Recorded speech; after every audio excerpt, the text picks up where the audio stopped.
commencé d'ailleurs à regarder.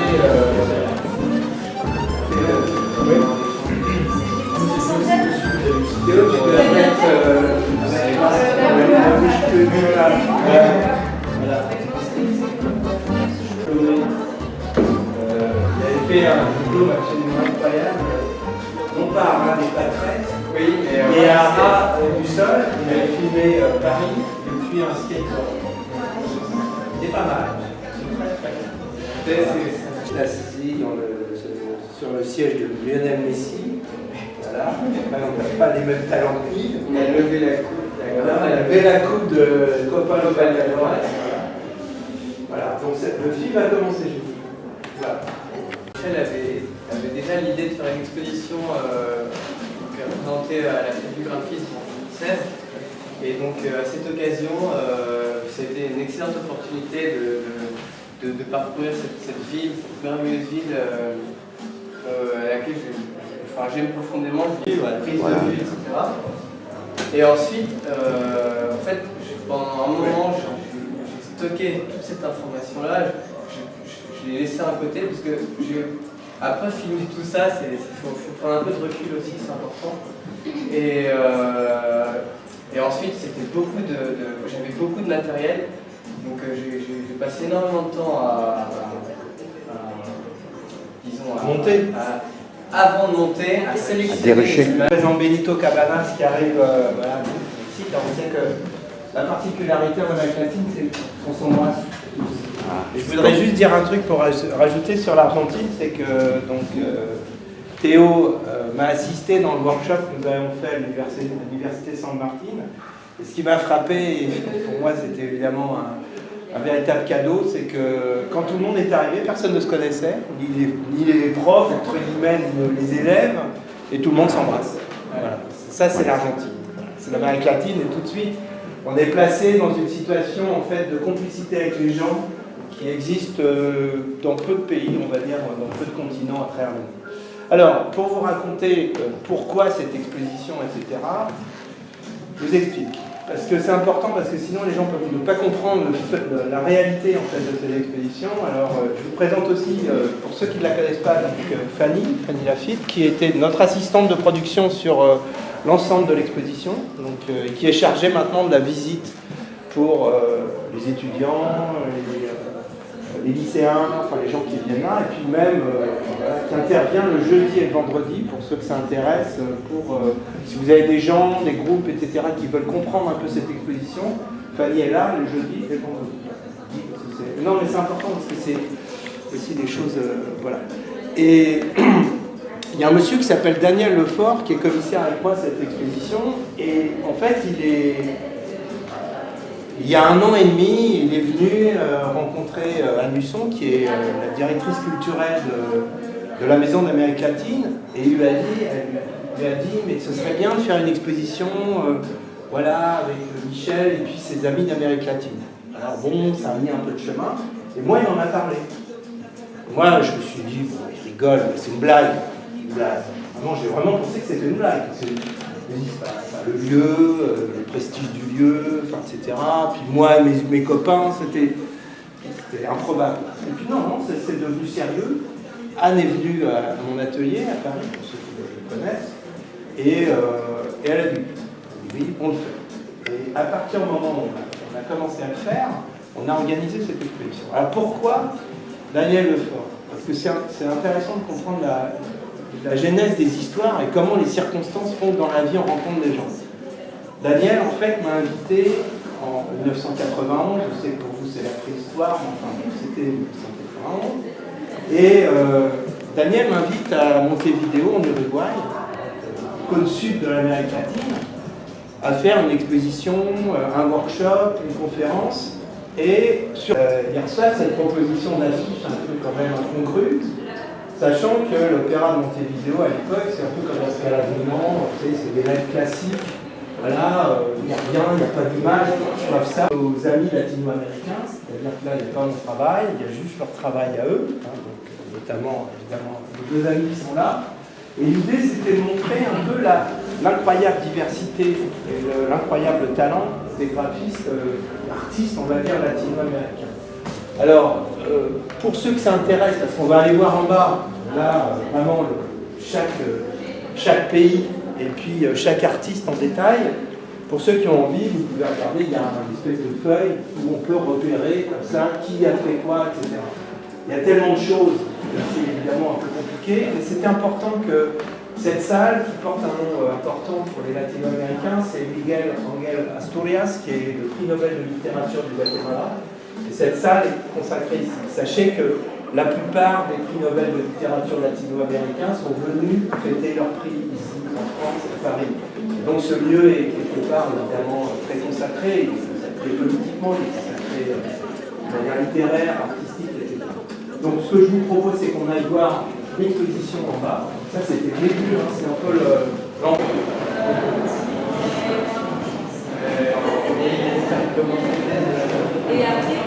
Souvent intéressant aussi, c'est de comprendre comment j'ai rencontré ces gens.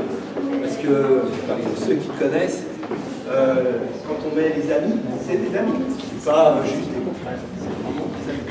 Donc, dans 15 secondes, mais ce que je voudrais vous dire, c'est que, en fait, on a expliqué la répartition à la fois géographique et, on va dire, en couleurs. Chaque pays, on a déterminé en fait les couleurs en fonction un peu de la culture de chaque pays. Et du coup, l'Argentine, évidemment, était représentée par le bleu. Hein, vous connaissez le maillot, évidemment. J'ai trouvé cette couleur très proche des murs de la ville où vit Benito au Mexique, que Puebla, qui est la grande ville universitaire à peu près une centaine de kilomètres de Mexico. Invité de tous les jurys qui viennent passer ici, qui tous disent c'est trop beau. Voilà. Alors si c'est trop beau, c'est pas pour rien. Benito, il va vous raconter un peu qui il est, mais moi j'ai envie de vous dire quelques mots sur lui et notre rencontre. Alors Benito, c'est un hasard des circonstances de la vie. C'est avec Théo le plus français des latino-américains, puisque Benito est venu faire un stage, hein, c'est ça? Oui. Dans une agence qui s'appelle Anatome, qui était proche de la galerie Anatome, au feu la galerie Anatome, et en fait qui était très proche de mon atelier, on était à quasiment 10 mètres de distance, et j'ai rencontré Benito comme ça, et après, nous nous sommes vus plein de fois, au Mexique, à l'occasion de Biennale, etc. Et puis, Benito m'a invité, alors je l'ai invité dans le cadre de la fête du graphisme, lui-même m'a invité à Puebla à exposer. Alors c'était formidable parce que j'exposais dans un musée universitaire, un musée d'une grande université, et en même temps sur le Zocalo, c'est-à-dire la place centrale de la ville de Puebla, qui fait à peu près 2 à 3 millions d'habitants. C'était le jour de la fête des morts, et il y avait des dizaines de milliers de gens autour de mes affiches et tout. C'était très drôle comme relation, et donc du coup avec Benito on a fondé presque à 20 ans finalement des relations d'amitié. Donc vous voyez, c'est pas des amitiés d'avant-hier, hein, c'est vraiment... Effectivement, ça fait déjà 20 ans que j'ai passé ma première expérience ici en France. J'étais arrivé sans presque rien, c'est-à-dire aucune connaissance de la langue française, aucune connaissance de vivre à l'étranger.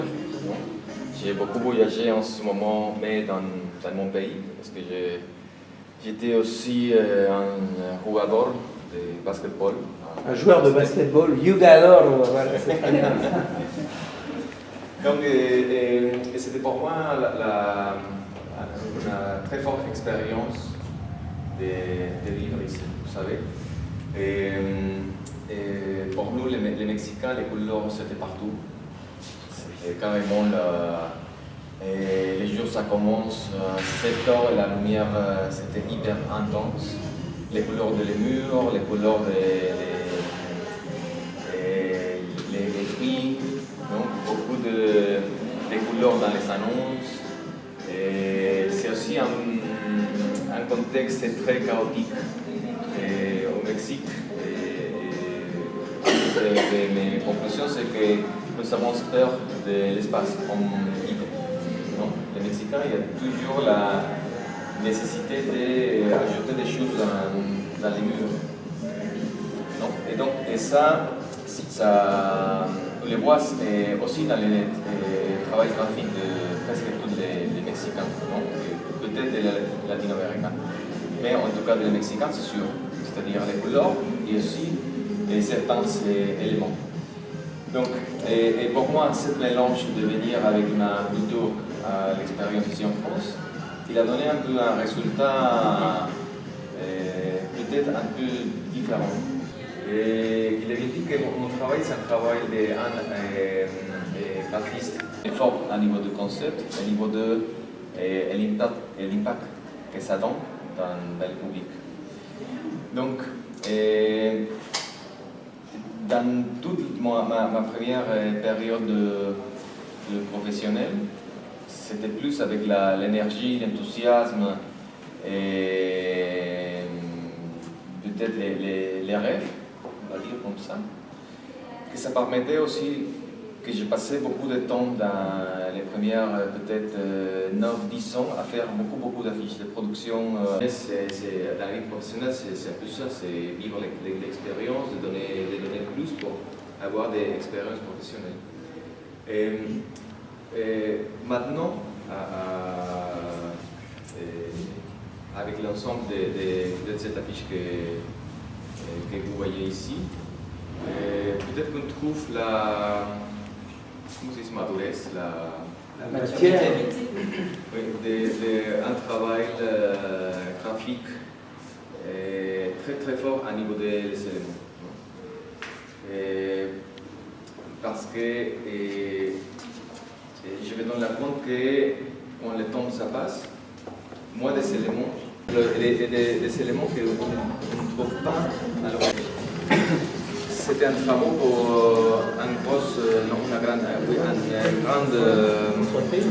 une grande entreprise qui fait des éditions pour les enfants. Et normalement, la commande, c'est de faire 12 couvertures pour tout livre pour chacun. 2 livres en première rang, 2 livres en deuxième rang, c'était comme ça. Donc, j'ai passé beaucoup plus de temps. Donc, c'était cette cohérence entre un et l'autre, ça correspond à las fábulas. Oui, vous savez, les chiens et les chats, la baleine et le grillo, c'est-à-dire, c'est les jours à côté. Et la cultura maker, je ne sais pas en français, la très forte et la plus proche de la culture mexicaine. Je sens qu'avec les travaux de Germán, on voit ça, on voit carrément une culture très fort mexicaine.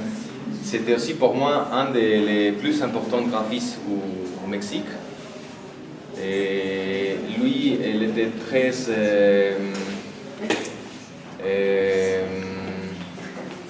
passionné, avec le côté très passionnel et des dessins graphiques. Et quand on entend en conférence ou bien en conversation avec Germán, on reprend toujours la passion pour le graphisme. Même à mon âge, je le connais depuis 25 ans, je pense, à Germán. Et donc, c'est quelqu'un qui donne beaucoup. Il a aussi toujours cet humour. Non, si vous voyez, bon, ici c'est sérieux, mais normalement, on voit Germán, c'est toujours la cerise. Oui, si vous avez quelqu'un le livre.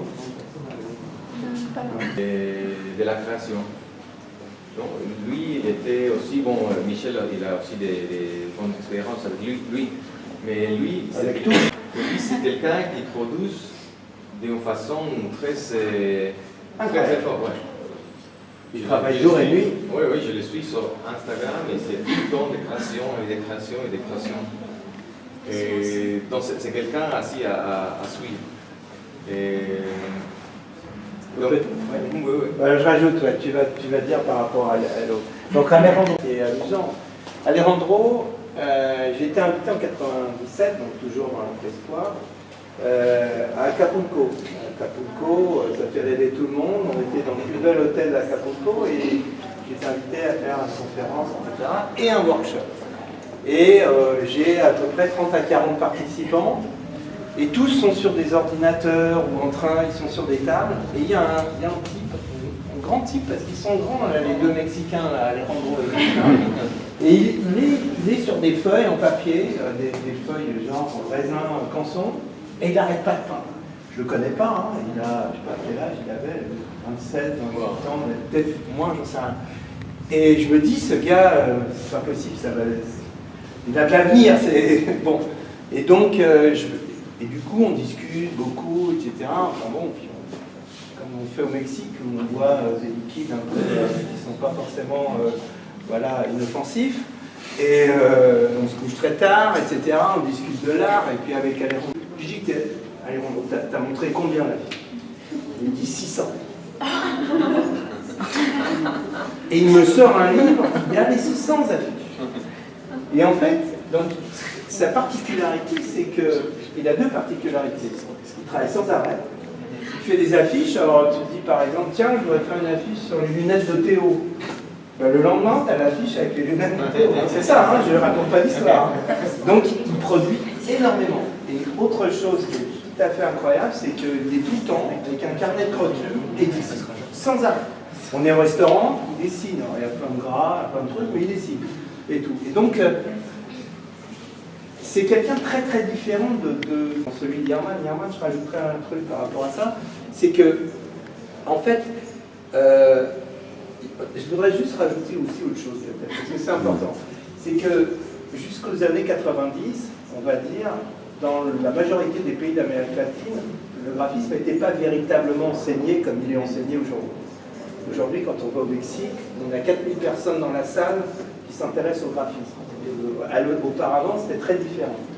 Et en fait, je pense que ce qui caractérise aussi le travail Alejandro, c'est qu'il puise dans l'univers populaire mexicain, le bordel dont tu parles. Il faut savoir, pour ceux qui ont été au Mexique, c'est que tous les 10 mètres, on a envie de faire une photo, mais c'est tellement incroyable. Cette juxtaposition d'objets, de symboles, il y a de toutes choses, de toute religion mélangée, etc., qui fait que moi j'ai eu la chance de rencontrer, encore une fois on fait l'histoire, en 1994, à la Biennale graphique de Mexico, c'est que Hermann faisait une conférence juste avant moi, et à moitié hispanique, on va dire. Et donc, évidemment, dans son travail, notamment dans ces deux affiches, il révèle véritablement la culture mexicaine, donc l'influence évidemment des Aztèques, des Mayas et tout. Et moi, c'est ce qui m'a beaucoup frappé dans son travail, c'était justement le fait qu'il revenait en fait aux origines véritablement de la culture du Mexique. Parce qu'en fait, pour comprendre en fait la richesse, je pense, du graphisme latino-américain, et en particulier au Mexique, c'est qu'il y a la culture, on va dire, indigène, hein, préhispanique, la culture hispanique, la culture populaire qui est extraordinairement vivace, qui fait que, en fait, ils ont à disposition un nombre de symboles et de codes extraordinaires, alors que nous, en fait, on a une histoire qui est très linéaire. L'histoire du Mexique, l'histoire de tous ces pays latino-américains sont faits, en fait, de fractures permanentes. Et le fait que les Espagnols sont arrivés, on va dire, au XVIe siècle, auparavant, il y avait des Indiens. Ces Indiens avaient construit des choses absolument incroyables, et en fait, on le retrouve. Donc, je vous signale pour ceux que ça intéresse, parce que Daniel Lefort, il a fait des focus où il explique en fait certaines images pour qu'on comprenne bien en fait comment ça a été construit. Et effectivement là, pour ceux qui connaissent évidemment l'art précolombien, on va dire au Mexique, on retrouve évidemment tous les symboles qu'on peut trouver sur les temples ou sur les pyramides aztèques ou mayas. Alors, on va terminer sur le Mexique, je crois, oui c'est ça. Donc avec, alors, ça c'est, toi tu le connais, hein. Alors c'est le seul que je connais pas, avec juste, c'est des amis à distance, mais je voulais vraiment montrer le travail de Jorge Alderete. Alors on l'appelle Doctor Alderete, docteur, hein, donc voilà, son travail est une médecine, un médicament pour les âmes.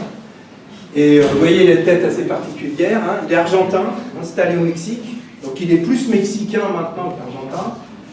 Et lui, ce que je trouvais intéressant dans son travail, c'est que, en fait, lui revisite à la mexicaine ou à la latino-américaine, en fait, tous les codes du monde anglo-saxon, c'est-à-dire finalement le comics américain, etc.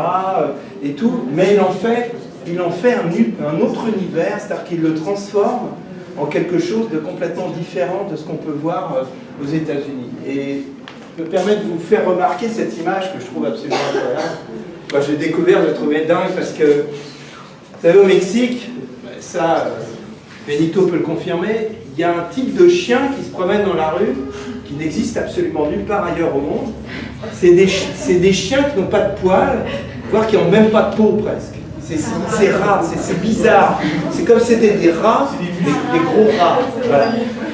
Et cette image, qui est pour un groupe de rock, une sorte de groupe de rock mexicain, en fait, cette femme tient donc cette espèce de chien sans poils, etc., avec une tête de vieillard. Et il fallait quand même le faire parce que c'est pas des images qu'on voit ici. C'est-à-dire que, en fait, c'est des gens extrêmement, envie de dire, extrêmement intrépides. Hein, on peut le dire, je pense qu'on peut le dire comme ça. En fait, l'animal s'appelle Cholo Squinkle. Alors, qu'est-ce que c'est que ces chiens? En fait, c'est, comme tu dis, c'est une espèce de... Qui vient du fond des temps. Oui, par exemple, la référence la plus proche pour voir un peu de cet animal, les photos de Frida Kahlo. Oui. L'animal avec qui sort Frida Kahlo, c'est un Cholo Squinkle. D'accord. Et on ne se donne pas la compte des premières coups qu'on pense, on pense que c'était un chien, mais la vérité c'était Cholo Squinkle. C'est-à-dire, Oui. c'est pas des chiens. Oui, non. C'est un autre animal. En Amérique du Sud, il y a les chiens sans poils, en fait. Oui. Et Celui-là, c'est pas pareil. Oui, oui, c'est au plateau qu'on peut le trouver, ces chiens sans poils. Voilà. Mais c'est des chiens. Enfin, en tout cas, ces animaux sont plutôt sympathiques et inoffensifs. Très particulier. Voilà, on ne mord pas les fesses comme ça.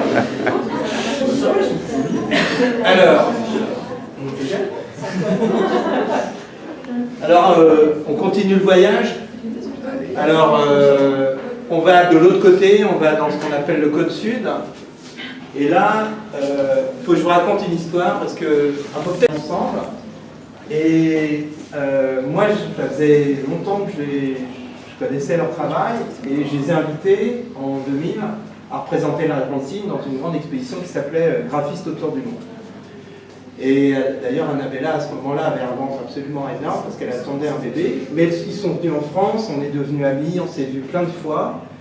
Et la dernière fois que je suis allé en Argentine, donc avec Théo était là, il peut d'ailleurs confirmer mes dires, on arrive pour une fête, vous savez, tous les soirs à Buenos Aires, voilà, on ne reste pas à l'hôtel à 10h du soir. Voilà, on ne dort pas beaucoup, on fait la fête tous les soirs, à Sado, c'est comme au Mexique. La seule chose, c'est que le vin rouge la remplace la tequila. Mais bon, enfin, voilà. Vous savez que quand on est affichiste, il faut être solide. Parce que je peux vous dire que mes confrères, ma réputation est en jeu à chaque fois. La réputation de mon pays aussi. Hein, parce que si je m'écroule, hein, je ne suis jamais écroulé. Hein. Voilà, bon. Bref, là c'est off the record comme on dit. El Fantasma nous invite, Théo et moi, et on commence à boire des verres, etc. Et leur maison, leur appartement donne sur une petite place d'un quartier populaire de Buenos Aires. Et sur cette place, tous les dimanches soirs, il y a les plus grands danseurs de tango de la ville qui viennent danser. Et à un moment, il y a La Vie en rose, d'Edith Piaf, qui surgit véritablement de la place. Il commence à danser, c'était absolument magique, c'est comme si ça avait été, je sais pas, prévu, organisé, etc. Et à ce moment-là, avec El Fantasma, on est sur le balcon avec Théo et on échange quelques mots avec des gens que je ne connaissais pas. C'est les gens du Colectivo Onaer. Alors moi je ne les connaissais pas, j'avais jamais vu ces gens, j'avais jamais entendu parler d'eux. Et puis on parle, ils me montrent des choses, ils nous montrent des choses. Ouais. Voilà. Et du coup, j'étais en train d'envisager une exposition sur l'Argentine, mais bon, j'étais pas sûr. Et tout. Et bon, on découvre évidemment leur travail. Je les invite en 2016 à la fête du graphisme à Paris dans une exposition qui était sur Buenos Aires et Stockholm. Et je découvre leur travail. Et la particularité du Colectivo Onaere, qui est quand même très intéressante aussi, c'est que c'est des gens qui travaillent pour les hôpitaux, les prisons, les écoles, qui sont vraiment au service de la société. Et pour vous dire, parce que je pense que c'est important, le courage de ces gens, c'est que la dernière fois que vous êtes tous venus à Paris, les représentants argentins, tout le monde était là à ce moment-là, on était à table avec le Colectivo et les 5 membres, et je leur dis, mais vous, voilà, vous gagnez combien? Et là, évidemment, on comprend que la relation entre l'argent et la création, c'est vraiment 2 choses distinctes, parce que la plupart d'entre eux gagnent entre 300 et 400 euros par mois, et donc la relation, en fait, on va dire à la création, n'est pas subordonnée par ceux qui gagnent, mais en fait par ceux qui le font. Et je pense que leur travail, qui a évidemment aussi, à l'égal évidemment de tous les gens qui sont ici, avait beaucoup impressionné parce que personne ne les connaissait. Je pense que même en Argentine, les gens ne les connaissaient pas non plus. Et j'ai envie de dire, peut-être la fierté qu'on peut avoir les uns et les autres, et vous êtes aussi, vous faites la même chose que moi, c'est qu'on fait découvrir des gens que personne ne connaît, ni dans leur pays, etc. Et bon, évidemment, maintenant, on passe dans une autre chose. Alors Théo avait rêvé de me faire exposer, un bon élève, hein, je pense que faut en prendre de la graine. Théo, on s'entendait bien comme prof et élève, c'était plus un élève, c'était déjà devenu un ami même pendant le cours. Et il avait fait toute la scénographie de l'exposition Penningen, la pose vue par Penningen, Isaac Penningen. Et donc il organise une exposition de mon travail photographique, que vous allez voir un petit peu là-bas, à l'Alliance française, à Buenos Aires, en plein cœur de la ville. Très très belle, très beau lieu. Et donc je sors, je fais une conférence, je raconte des histoires incroyables qui font rire tout le monde, des bromas comme on dit, voilà. Et je sors de la conférence, j'ouvre la porte, il y avait un monde fou dans le vernissage, les gens avec du vin blanc, tout ça, donc un brouhaha incroyable. Donc moi j'arrive, il me dit, c'est moi qui ai fait toute la bande son du vernissage. Il y avait tellement de bruit que j'ai rien entendu. Alors je ne sais même pas ce qu'il a passé. Et puis il me donne un petit machin, un truc grand comme, mais vraiment grand comme ça. Et il me dit, voilà, je fais un peu du graphisme et tout, un truc minuscule. Et paraît-il, c'est ce qu'il rapporte, parce que moi je m'en souviens plus, c'est ce qu'il a raconté à Daniel, il a dit en fait ce que je lui ai dit, bon, on fera quelque chose ensemble. Et donc je l'ai invité l'année après, donc à Paris, et les gens ont découvert un travail complètement incroyable, puisqu'en fait ça s'appelle branding phobia, c'est-à-dire la phobie en fait des marques, hein, du branding. Et en fait il prend donc les pages des revues de magazines féminins, et il en fait complètement autre chose. Et ce qui était assez marrant, c'est qu'il a fait, d'ailleurs comme Onaere et comme Fantasma, enfin bref, comme la plupart des Argentins, en fait un workshop, il faisait des workshops dans toutes les écoles parisiennes. J'étais très content aussi qu'on puisse montrer non seulement évidemment de la production, mais aussi des originaux. Alors Mono en fait il s'appelle pas Mono, il s'appelle Diego Greenbaum. Mono ça veut dire singe en espagnol, donc comme dit Daniel Lefort, je crois qu'il doit pouvoir monter à tous les arbres possibles de la création, effectivement. Et quand on connaît Mono, hein, ce qui est bon, c'est un phénomène, un animal assez particulier. Voilà. Continuons, on va aller visiter d'autres pays. Également ses livres, donc vous retrouverez aussi son travail, mais il vous en parlera tout à l'heure plus tranquillement là-haut. On va continuer par ici.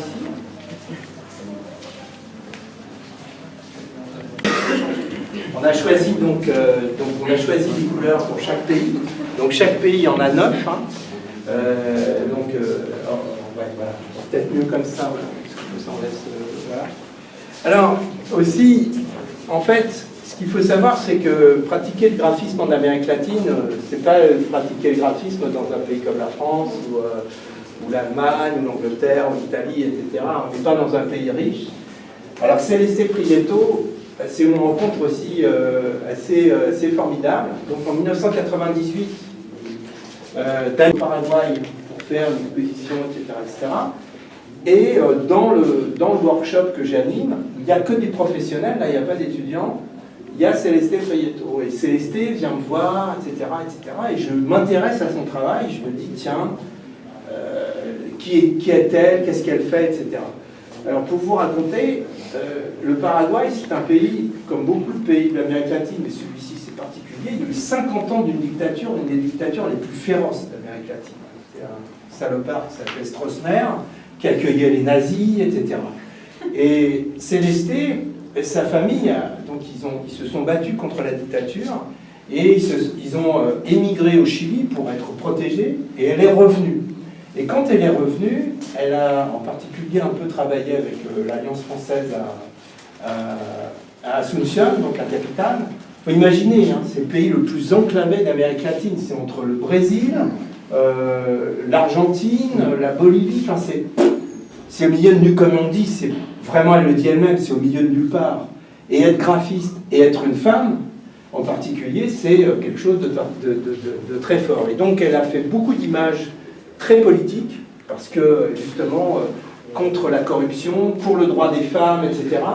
Et cette affiche, qui n'est sans doute pas la meilleure de l'exposition, mais qui est quand même aussi très intéressante, c'est qu'elle défend les couleurs du Parti libéral, qui est le parti progressiste, et tout. Il faut savoir que les 2 fois que je suis allé au Paraguay, la première fois, il y a eu un coup d'État. La deuxième fois, le président de la République a été assassiné devant le palais présidentiel d'une balle dans la tête. Donc, faire du graphisme comme le fait Celesté Prieto dans un pays comme le Paraguay, c'est pas du tout faire du graphisme à Saint-Germain-des-Prés. Hein. C'est vraiment prendre des risques. Elle a vraiment pris des risques. Je vous raconterai pour la péruvienne. Et surtout, en 2000, donc toujours graphiste autour du monde, cette grande exposition que j'avais organisée sur le graphisme mondial, j'avais invité Celesté. Et ça, c'était extraordinaire, elle était à côté de Paula Scher, l'américaine. Et elle m'avait dit, mais c'est incroyable, parce que je me retrouve avec une des plus grandes stars du graphisme mondial. Et en fait, elle était à égalité. C'est-à-dire que le petit pays minuscule, oublié, qui n'est sur aucune carte du graphisme mondial, se retrouvait à côté de la plus grande puissance culturelle et économique au monde. Et donc c'était assez intéressant. Marta Granados de Colombie, je préfère commencer en espagnol. Et Marta, c'est la doyenne de l'exposition. Marta, elle a fait, alors je la connais depuis assez longtemps. 1994, je l'ai rencontrée donc au Mexique. Et on a évidemment sympathisé, d'autant qu'en plus Marta, à l'époque je parlais en espagnol un peu approximatif, elle parle très très bien français puisqu'elle a fait ses études, une partie de ses études à l'école des arts décoratifs à Paris, et puis en partie aussi au St. Martin College of Art à Londres. Et ce que je trouve très intéressant, c'est qu'il faut imaginer la Colombie, hein, qui est traversée par des crises et une violence politique extraordinaire. Il y a entre le LN, les FARC, les paramilitaires, les narcotrafiquants, etc. Et malgré tout, elle a pu s'inscrire vraiment dans la société colombienne en étant la seule affichiste femme, en plus d'ailleurs la seule affichiste véritablement en tant que colombienne. Et ce qui est intéressant dans son travail, c'est qu'elle a appris la rigueur, on va dire, quasi helvétique en France et en Angleterre, et elle l'a traduit dans son travail par ses couleurs, évidemment en tonalité purement latino-américaine.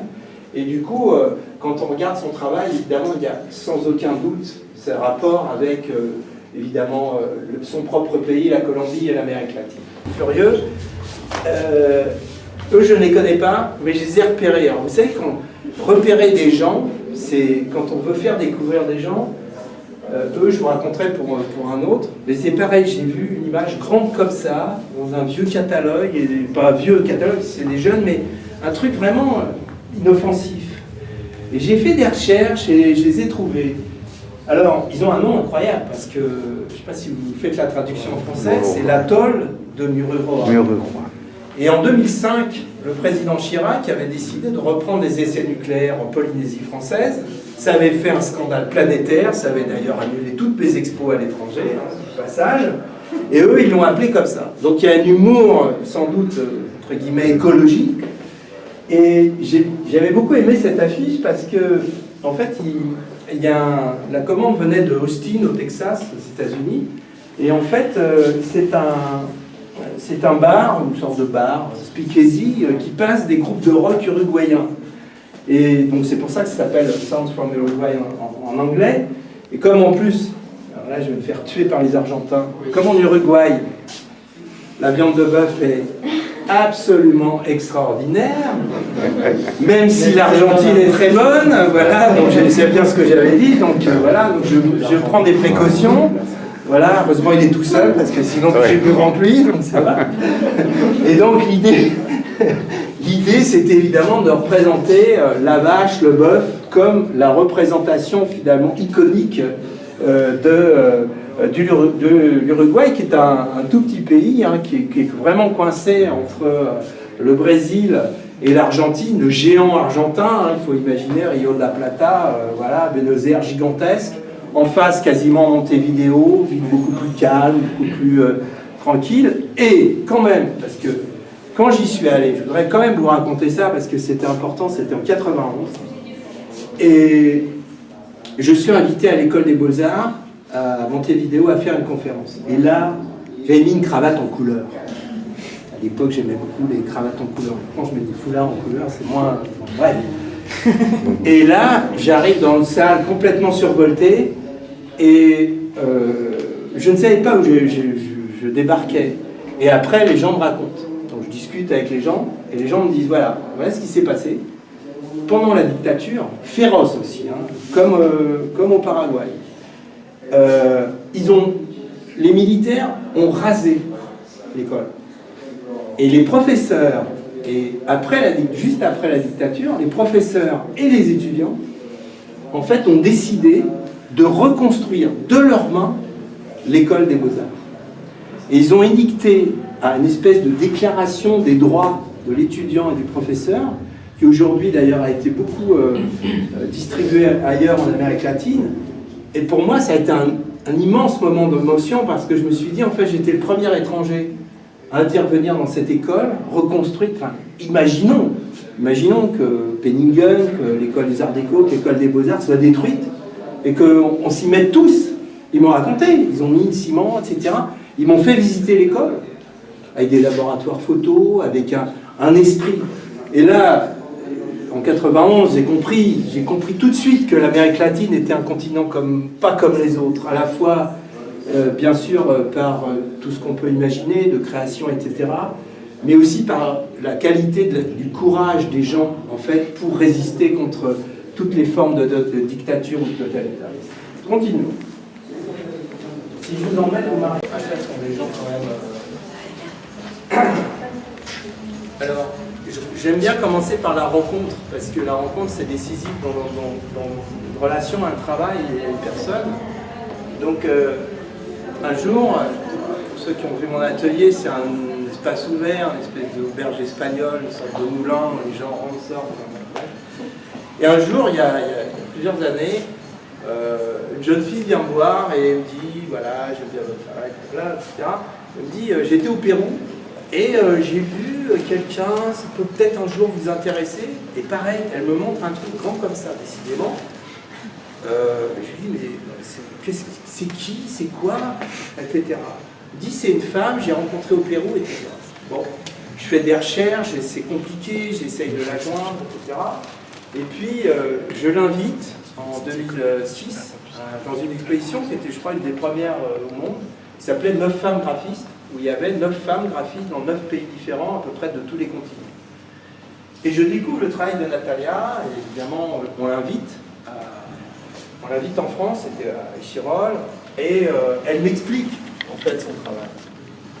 Alors, il y a eu un moment, un régime totalitaire, c'était Alberto Fujimori, qui est lumineux, il y avait des dizaines de milliers de morts, et je découvre ces images. Et là, je me dis, waouh, qu'est-ce que c'est que ça? Je n'avais jamais vu ça de ma vie. Parce qu'on est dans les manifestations contre, évidemment, l'oppression de ce régime totalitaire. À la suite de ça, elle m'a expliqué qu'elle a été menacée de mort à plusieurs reprises, bien sûr. En fait, c'est contre les trucs me viennent en espagnol, les disparitions, c'est-à-dire qu'il y a des enlèvements, les gens ne les retrouvent jamais, etc. Et donc, elle a fait toute cette série d'images absolument incroyables, bien sûr aussi celle-ci pour le droit des femmes, donc aussi dans le travail de Bellito, dont on reparlera, parce qu'il y a une affiche que j'aimerais qu'on regarde, mais bon, peu importe, on verra tout à l'heure, c'est que, en fait, ces gens sont dans des situations, des sociétés qui sont des sociétés en mouvement, on va dire, pour pas dire plus. Mais ce n'est pas des gens qui restent figés, qui restent chez eux, etc. C'est des gens qui manifestent aussi, à travers le travail, véritablement un engagement au service des autres, et un véritable partage et vraiment une volonté d'égalité. Ensuite, on va au Brésil, avant de découvrir l'Équateur et Cuba. Alors, là c'est ici, on va essayer de rester là.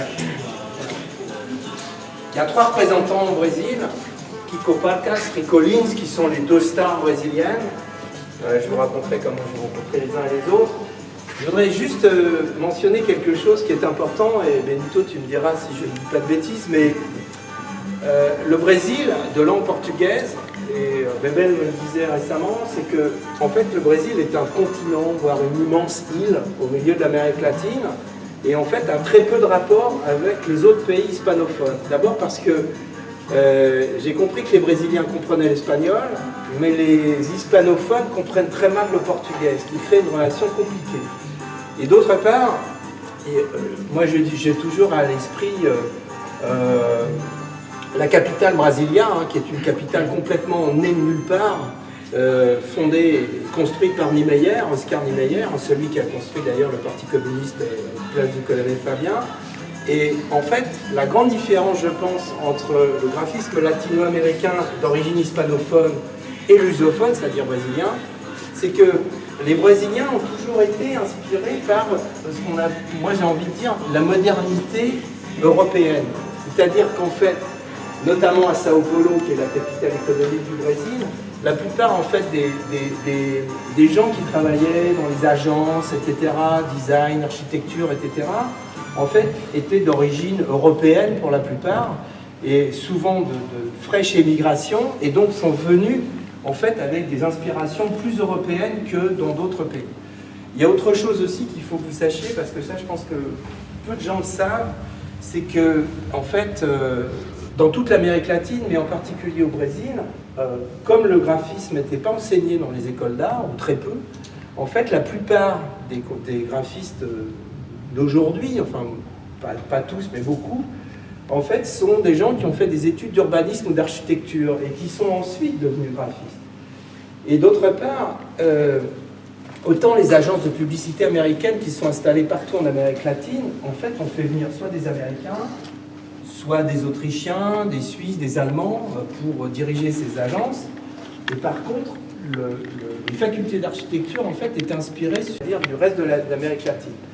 Alors Kiko Farkas c'est un exemple, puisque lui il est architecte, donc il a fait des centaines d'affiches pour la culture notamment, subi les projections de typographie vernaculaire, c'est que il travaille avec la seule imprimerie qui existe encore au Brésil, où on peut venir avec un modèle numérique, typographie classique, etc. Et quand on arrive chez l'imprimeur, en fait, l'imprimeur reprend en fait toutes les polices de caractère, les vieilles fontes, donc au plomb, recompose complètement l'affiche et réimprime, comme on dit, il y a un nom pour ça, ça va me revenir, se répand de manière différente et tout. Et donc on peut le voir sur celle-ci, on peut le voir sur celle-là également. Et je trouve très intéressant parce que c'est vraiment un rapport au graphisme populaire, c'est-à-dire Rico Lins, il a sillonné le monde entier, mais il est revenu dans sa bonne ville de Sao Paulo, il est né à Rio quand même. Donc c'est un carioca, c'est pas pareil qu'on peut vous rencontrer dans des conditions aussi assez particulières. Bebel Adreux, alors elle n'est pas graphiste, elle est éditrice. Et elle édite des livres. Alors on n'a pas pu ouvrir les livres parce que sinon on aurait sans doute le Vatican, etc. contre nous, parce que si vous regardez cette image-là déjà, bon, voilà, donc par exemple celle-ci, bon, je vous laisse deviner ce qu'il y a dedans, mais ça s'appelle Partous graphique. Donc voilà. Et donc Bebel, elle m'invite en 2014 avec Rico et Kiko à faire une grande conférence à Sao Paulo. Et à un moment, je dis à Bebel, mais en fait, moi, je cherche des publications alternatives au Brésil. Qu'est-ce que vous voilà. C'est génial, parce que dans 2 jours, il y a la plus grande rencontre latino-américaine, dans un endroit, il y a des heures, à rencontrer ces gens, à collectionner, puis acheter, collectionner énormément d'illustrations. Et elle, j'étais content de l'inviter parce qu'elle n'est pas graphiste, mais elle contribue en fait à la vivacité. Ceux qui ont vu, il y avait en classe, et tout, une personnalité solaire, brésilienne, comme on peut dire, et je pense que c'était intéressant. Alors, à l'occasion, pour ceux qui veulent s'intéresser à ça. Oui, certains les ont, voilà. Ils les ont déjà dans la bibliothèque. Voilà, toutes les cochonneries qu'il ne fallait pas regarder. Voilà. Loïc Touraldet, merveilleux graphiste, il doit arriver à peu près ici. Voilà. C'est le plus petit de tous.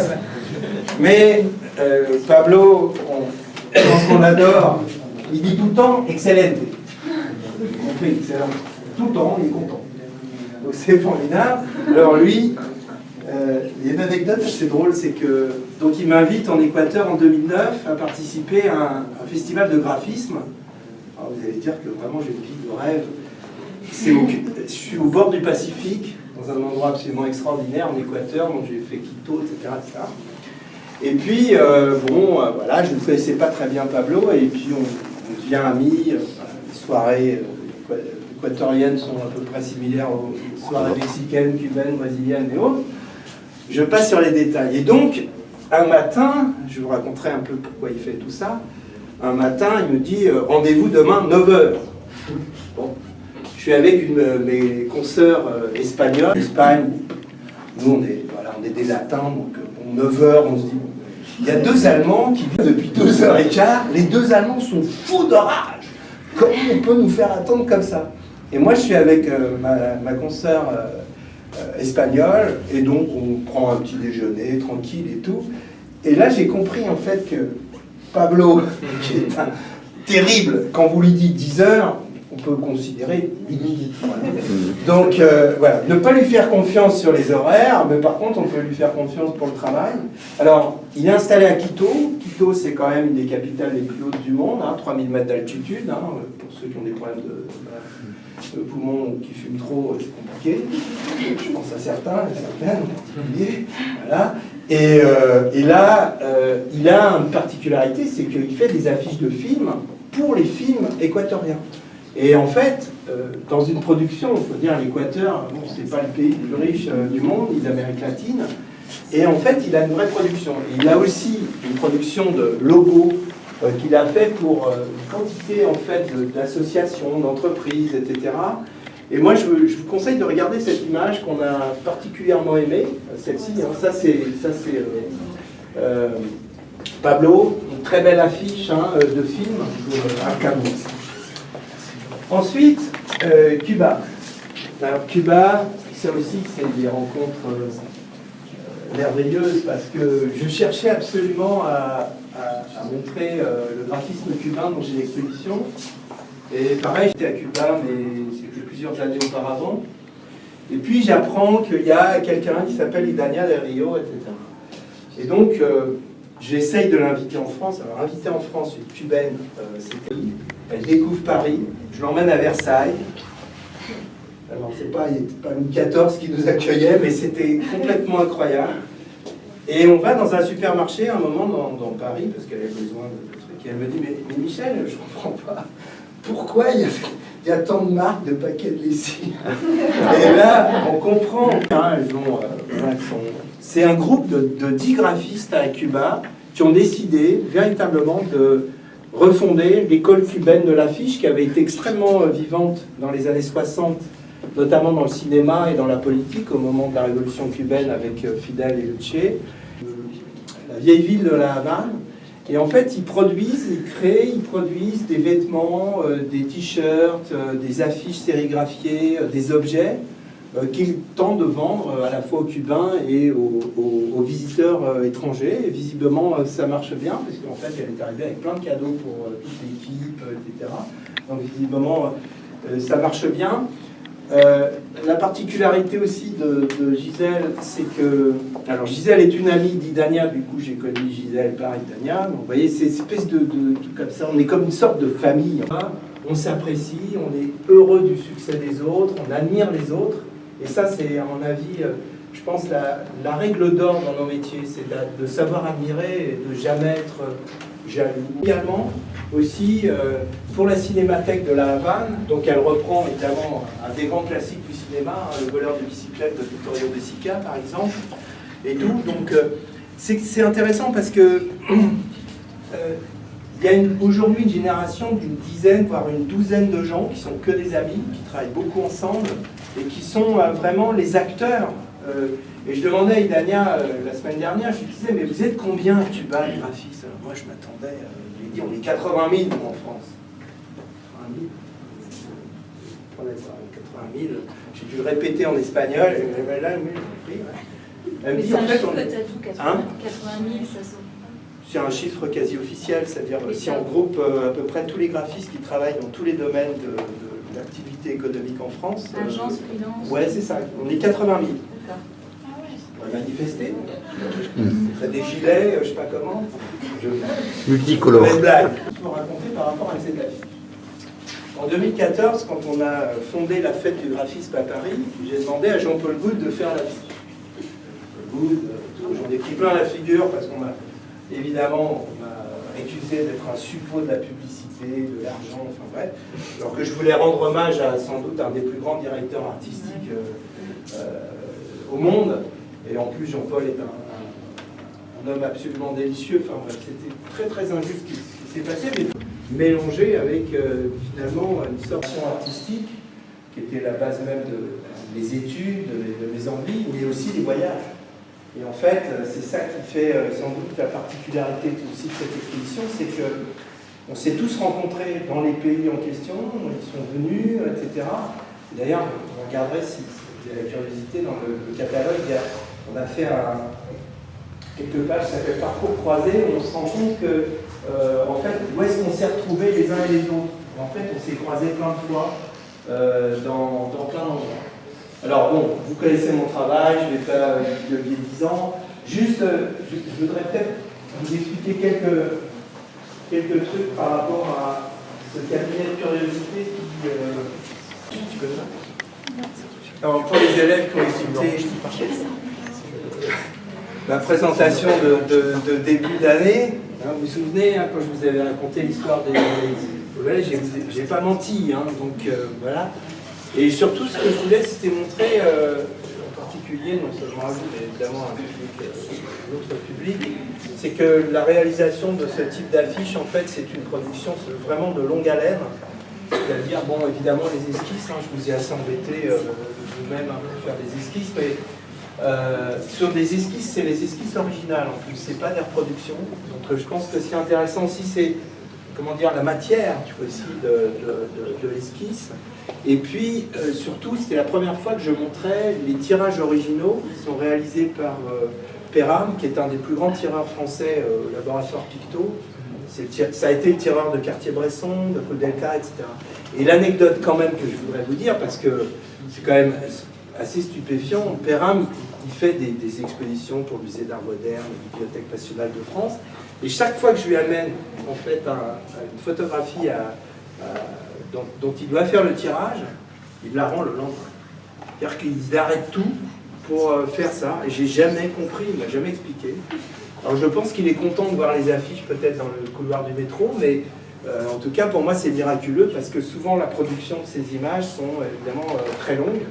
Et puis le plaisir c'était de montrer aussi que en fait la recherche des objets, des éléments qui doivent constituer une affiche sont compliqués. Voire, là on voit bien la fabrication, hein, puisque je vous en ai parlé, hein, je vous avais dit. Et celle-ci, je peux vous assurer, je pense que le L il fait 40 kg. Et Daniel Lefort, donc, qui était commissaire avec moi, un jour il était dans la petite pièce que vous connaissez dans mon atelier, au fond à droite, et un jour il donne un coup sur la table. Il y avait le L. Il a failli se casser le pied, parce qu'en fait il n'avait pas imaginé, en fait j'avais tout regroupé en dessous, et je ne pensais pas que les gens allaient donner des coups de pied sous la porte.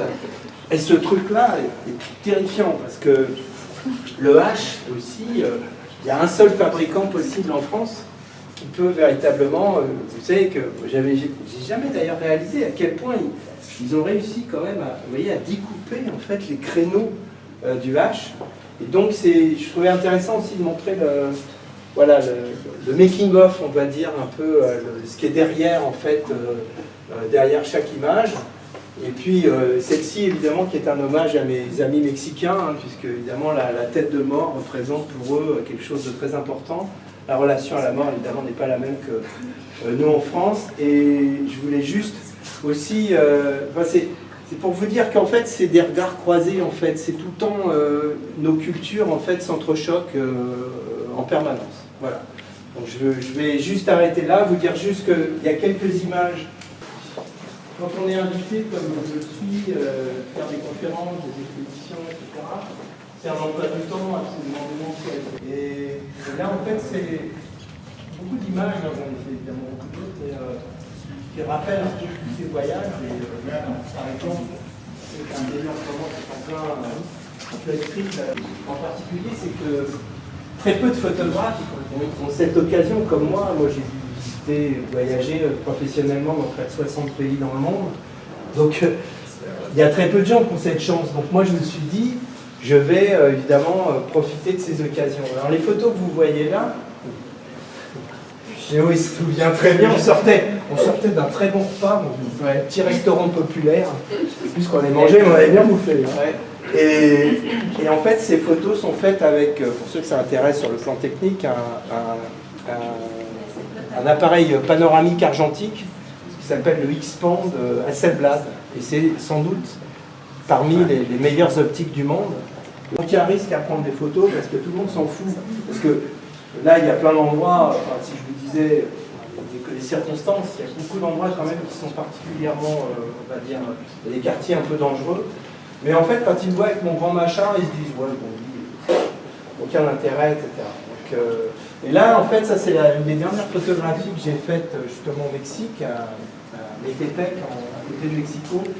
Et je trouve toujours intéressant, en fait, c'est ce que j'ai essayé de vous montrer à l'occasion d'une présentation justement des typographies populaires, c'est le soin apporté en Amérique latine sur vraiment justement l'enseigne, etc., la typographie.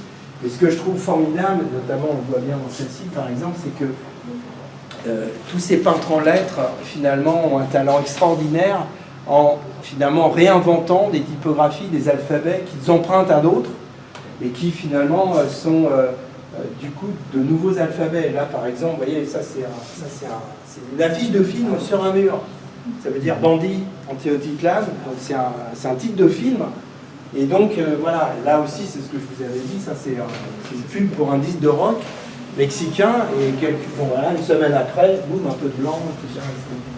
Donc voilà, ça aussi, ça c'est à Buenos Aires, on était ensemble. D'ailleurs, voilà, regardez Théo, il est là. On fait d'avoir une photo propre.